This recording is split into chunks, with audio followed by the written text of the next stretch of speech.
Today on CityCast Chicago, who's spending big money in this election cycle? What are Chicago's most endangered buildings? And what are your favorite parks in the city? It's Monday, March 9th. I'm Jacoby Cochran, and this is what Chicago's talking about.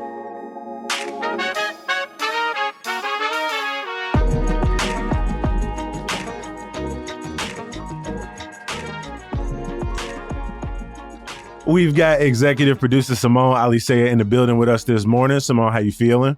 I'm all right, Jacoby. How are you? I'm doing well. Good to see you. We've also got CityCast Chicago contributor Lee John Greco back with us. Lee, how you doing? I'm doing well as well.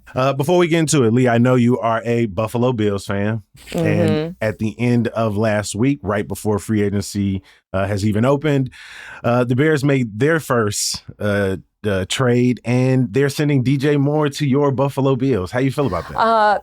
I know we were talking about this briefly before we came on, but I'm feeling good because I guess he's good, and we need a good wide receiver. I feel like Josh Allen needs a chiropractor after carrying this team on his back for the last couple of years. So I'm excited about it. Whatever helps out Josh. I am hopeful that the Bears figure out a way to replace the 60 plus catches, 600 yards, and 6 touchdowns that DJ Moore brought. In addition to big time moments in the playoffs, I think some of his game winning touchdown is going to rank among some of the Bears' greatest moments ever. But, $30 million on the books. I guess I'm a little glad Buffalo is paying that bill at the end of the day. And so we'll see how this goes. But today we are looking at some big stories, including, of course, primary week. We are headed to the election booth, or at least your last day to head to the election booth is next Tuesday. And remember, early voting is available now in all 50 wards, and get your mail-in ballot submitted as soon as possible. Simone, at this time, a lot of people are looking into the money that is flowing into this election cycle. It feels like every couple of years we're talking about record-breaking numbers. Who's spending some of the most money right now? Yeah, we've seen a lot of reporting in the past few days about just some of the biggest spenders. Particularly, we're going to be focusing on the congressional House races and the state House races for legislative office in Springfield that I want to talk about. WBZ did a great deep dive on this, is AIPAC. That's AIPAC. I'm sure you've seen this in stories. That stands for the American Israel Public Affairs Committee. They've been around for a long time. They've been spending money in elections for a long time in the U.S., but in Illinois congressional races, they're spending some $13.7 million to support and to oppose candidates across. As we know, there are lots of open districts in this primary. In this BEZ story, they went out and asked all the candidates in these races, about support for Israel, right? The particularly military support for Israel. And this was before we bombed Iran, right? Like that's before the war in Iran broke out. The candidates who are being supported by AIPAC did not answer questions about would you support placing conditions on funding to Israel? I think what's interesting about AIPAC spending, like I said, this is not new. They've been around for a long time. But what is new is more and more they're kind of funneling through these new super PACs that people may be less familiar with, or it's not super obvious necessarily who they're connected to.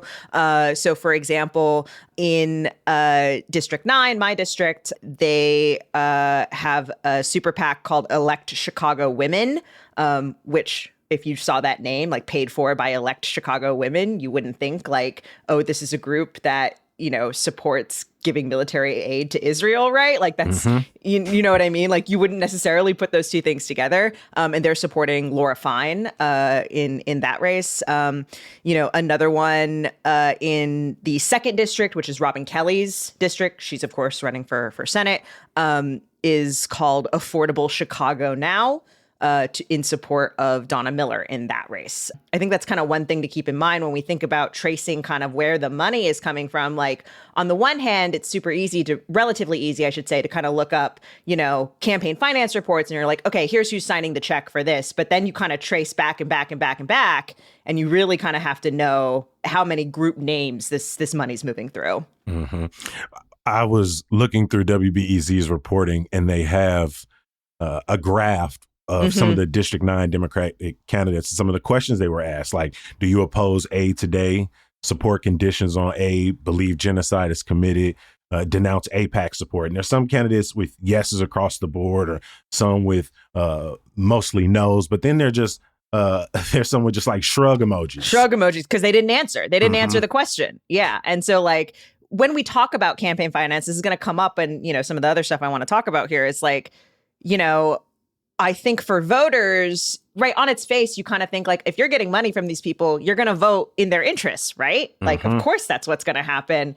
I think that isn't always the case. You don't see that in every single vote, certainly, but that is certainly the interpretation. And if you refuse to answer questions on your positioning, like, it's one thing to just like claim the position of the people who are funding your campaign. And it's sort of like the voter knows where you stand. You know what I mean? They're like, all right, then we know what you support and what you don't support, and I'm going to make my decision accordingly. But to sort of not answer the question, that feels shady. That feels certainly not transparent. And of course, we should clarify, too, the way that these super PACs are supposed to work is that the way that they differ from like a traditional kind of campaign contribution is they're not supposed to coordinate, right? So if you have this like Chicago for Women Fund, whatever these like odd names are that they have, and they are pro-Israel, that super PAC is not supposed to talk to Laura Fine or whoever the candidate is directly. So, Simone, I think to your point, that's why it sort of raises eyebrows maybe if like you find yourself agreeing with something that these super PACs are doing, because it's like, okay, well, why are you agreeing with these people that are funding these things? It does seem a little bit shady. Mm-hmm.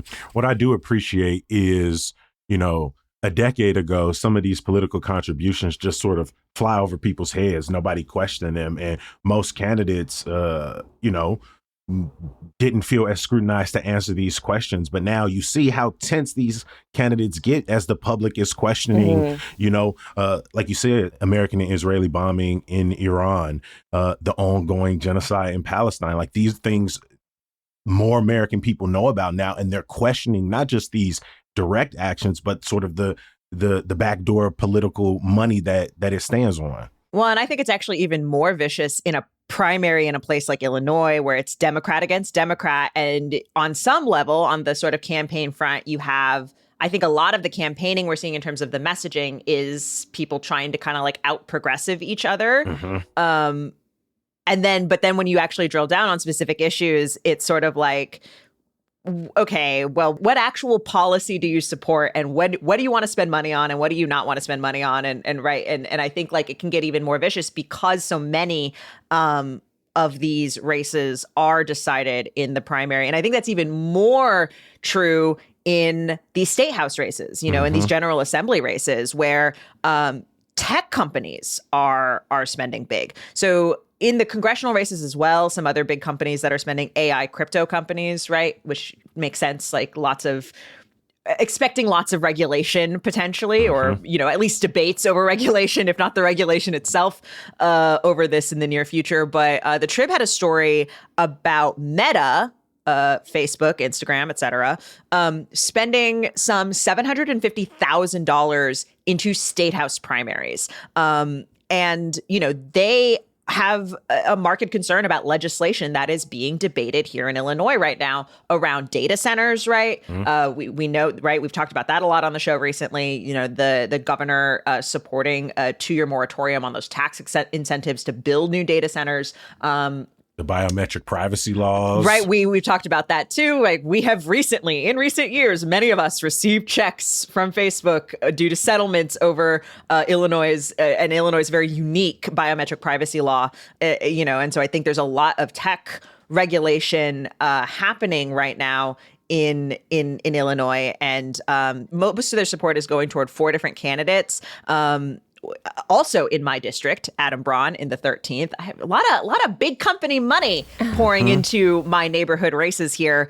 Aja Kearney running in the south suburbs. That's the I believe the 34th district. And then someone we've spoken about on the show recently in the 40th district, incumbent representative Jamie Andrade, getting a lot of spending on his behalf. Again, as Lee said, like, technically there's no coordination here, but spending in support of those candidates. And it's interesting because, like, the Trib talked to some of these candidates, and, like, they're kind of trying to distance themselves from the funding. Braun said, I don't know why they're funding me. It's not going to affect my position on things. Kendrick went so far as to say, like, I don't want their support. Like, I feel like I'm doing everything right, but this outside entity is spending on me and essentially, like, coloring the image of who I am. And in this case, I think it's even harder because you have candidates kind of outright coming out and saying, well, actually, I support the moratorium on tax incentives. Like, I support more regulation of data centers.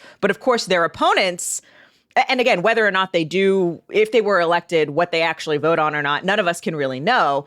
And then, of course, their opponents are like, I kind of don't care what you say. You're being funded by these big companies. How do I know you're not going to be beholden to them, right? And then the last kind of cohort here that I want to talk about is DraftKings. Online betting. Spending has exploded across the state in the last 6 years. Yeah, well, as Illinois, has legalized sports betting in particular, and not only legalized it, made it more, it's proliferated a lot throughout Illinois, but of course is also trying to balance its budget with taxes on sports betting, which DraftKings doesn't care for, which is why they're spending $1.2 million in state house races in Illinois. And again, like, these are local races. Like, these legislative districts are relatively small, especially when we're comparing them to these congressional districts, right? They don't like these betting taxes, and, like, they are trying to sort of throw their weight around and influence around some of the some familiar names on who they're supporting here. Jamie Andrade again, Adam Braun again. Another interesting one, and probably the biggest beneficiary is State Senator Emil Jones III, who was, of course, indicted on bribery charges back in 2022. He's also already pretty likely to win re-election. It's like such an Illinois story right there. Yeah. He was indicted on bribery. He's also very likely to win. Yeah, I mean, it's not my district, and I certainly don't know what the issues in that primary are sort of most on the forefront of voters' minds. But it is sort of interesting just looking at it from this one particular angle on who's got a lot of money and where are they spending it. And like you said, all of these things, whether it's the taxation on on gambling, whether it's the forthcoming data center debates across Illinois, I appreciate how WBZ, the Trib, and these other organizations are at least making us aware in real time how much money is flowing into not just, again, the Senate races, but even in these state house races where that's where a lot of the decision making is going to be made on, again, the future of data centers, for example. And so I always feel helpless to do anything to intervene when you're talking about super PAC money and how the money is flowing in. But at least, for the next week or so, people can use this information to make decisions as they go into the booth.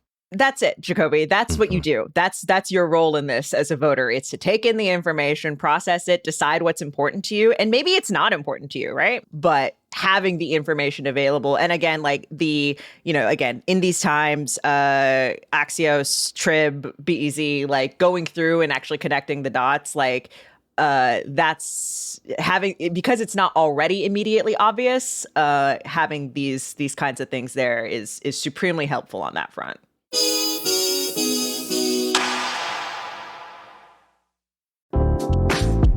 Hi, I'm David Plotz. I'm the CEO of CityCast, a podcast network that includes this show you're listening to, and also 12 other CityCasts in 12 other cities.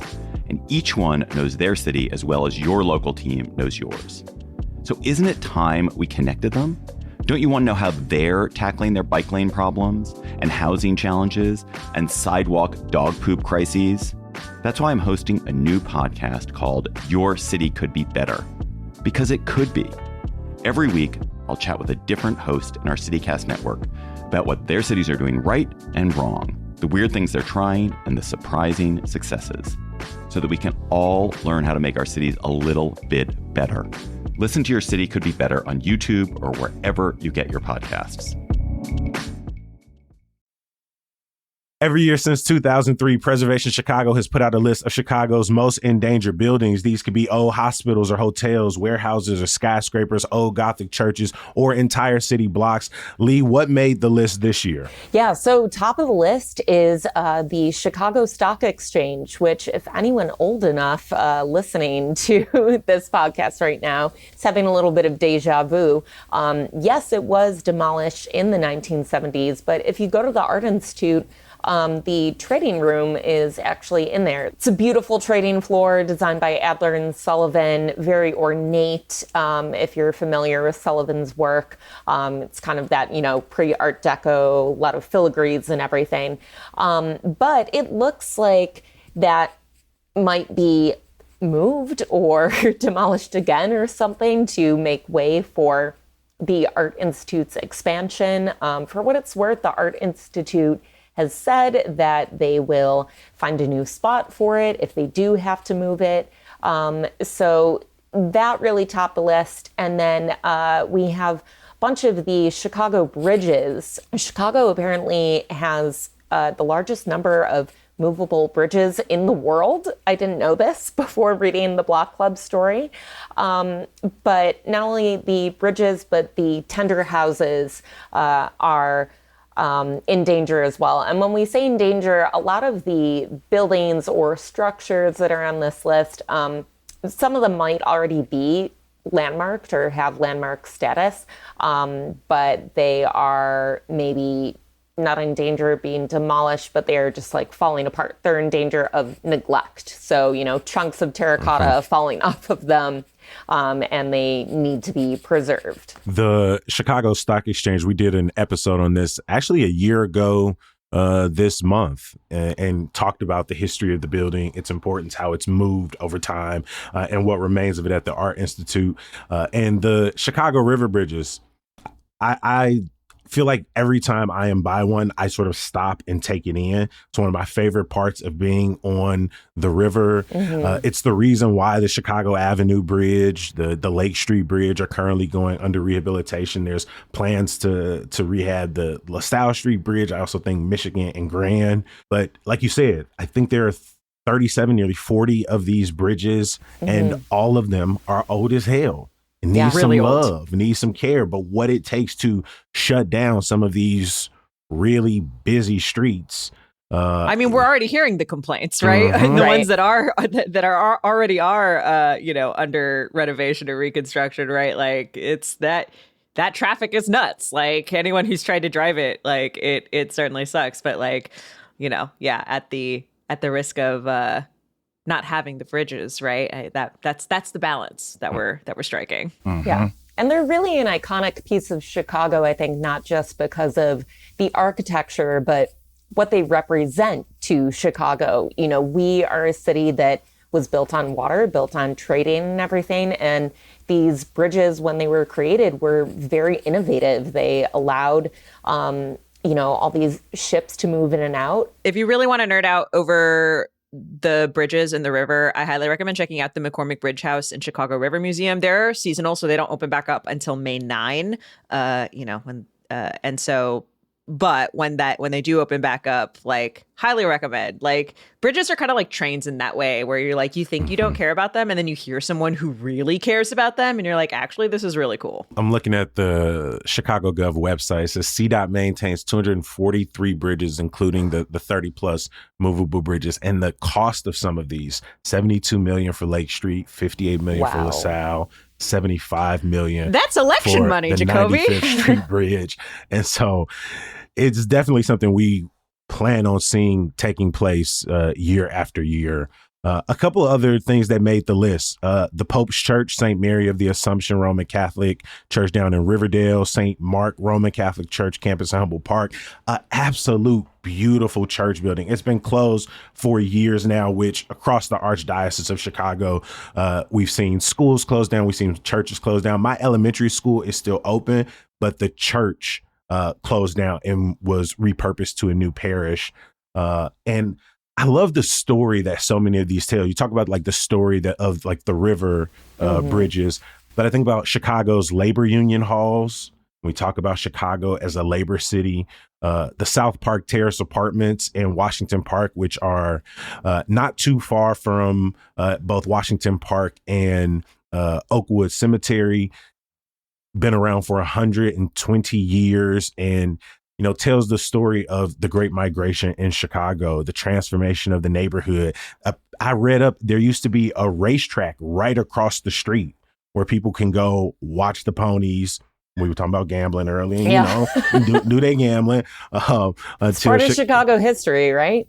But over the years, like the disrepair it's fallen into, it's right down the street from Parkway Gardens. And, people still live there with abandoned units around them, with a decaying, beautiful, you talk about the brick and the architecture on some of these old buildings. There was a fire recently that rendered other parts of the building uninhabitable. And so we see so many stories about these historic apartment complexes that just fall into neglect. And ultimately what ends up happening is the people who live there are pushed out and the buildings remain vacant. And so this is one of those stories that I think focuses on one neighborhood, but so many different communities across the city are witnessing this in real time. Yeah, I'm really weirdly glad to see a residential building on a list like this. Because, right, obviously you talk about the stock exchange and some of these old churches and, there's sort of this like historic, symbolic or architectural significance. And the South Park Terrace Apartments obviously has that too on some level, but like, also, it's like a building where people live, right? Like it is a place. Currently are. Yeah, like they're like, this is housing is the biggest reason we have buildings is because we need to be inside to live in a place. And so like, I think, I think it's really cool that Preservation Chicago shines a light, on a place like this that is in active use. And obviously, again, has all those things that these other buildings have, but, and suffers from many of the same issues in many ways, but sort of the need or sort of the effect, the stakes are higher because there are actually people there. Yeah. I appreciate it. It's not just like, look at this Frank Lloyd Wright inspired building. Yeah. It still has architectural significance too, though. It's a Prairie School style building by developer Thomas E. Wells, an architect, Harry Hale Waterman, Frank Lloyd Wright associate. So it definitely has that Chicago or, Midwestern architectural pedigree that's so important as well. And just thinking about some of these older residential buildings, I did a story a year or two ago about the Chicago workers' cottages. A lot of these older buildings in Chicago, same thing with like the 2 flats, 3 flats, they provide this naturally occurring affordable housing in Chicago. So there's that aspect. And then there's also just the aspect of like, if you were to tear these down and then build something new, I'm not sure that a lot of the time, the new stuff that you build is going to be, as well built or sometimes even as like environmentally friendly. Like some of these older Chicago apartment buildings were designed post 1918 pandemic, and they're designed to be like breathable, nice places to live. So I think when we're just thinking about not only preserving places for architectural value, we should also think about like what's the livable value here too.